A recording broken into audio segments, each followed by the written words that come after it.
So I was down at the 7-Eleven on Sunset Boulevard, down there where all the hookers have always hung out through the 60s and maybe even in the 50s and 70s and 80s and 90s, 2000s.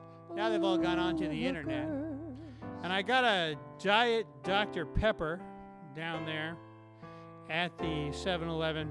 And when I drank it, I could taste the distinct patina of hooker tears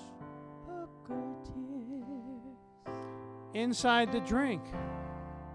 And these weren't, mind you, the young, jubilant, sweet tears of young, naive hookers.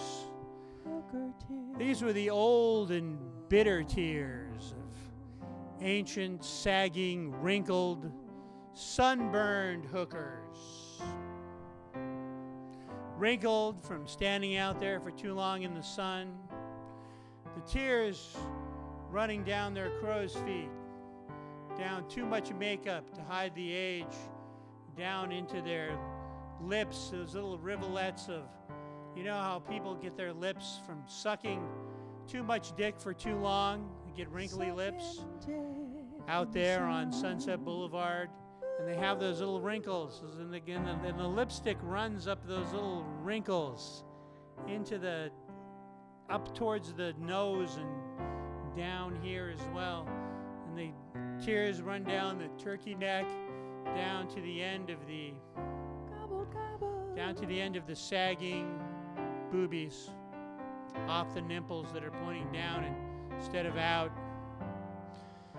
You know, and I have a theory about these hooker tears and how it got into the 7-Eleven Big Gulp.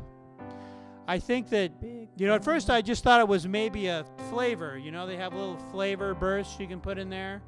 You know, you put like vanilla or cherry in there. Thought maybe, you know, they have hooker tears in there. But I guess not. So anyway,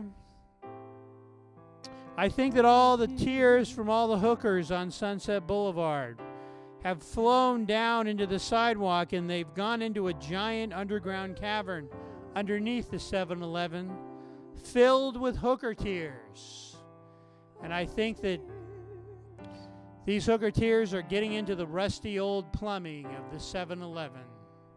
The rusty old plumbing, and getting into the mixture of the syrup that makes the big gulps.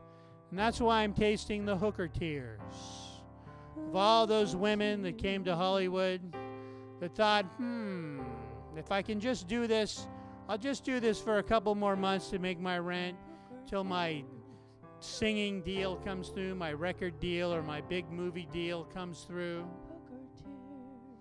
You know?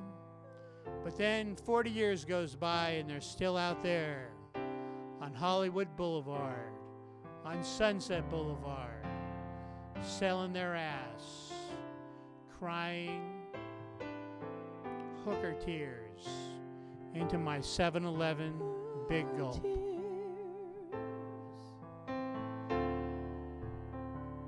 Wishing they could go back and sleep with all those casting directors that they'd never slept with, or all those record producers.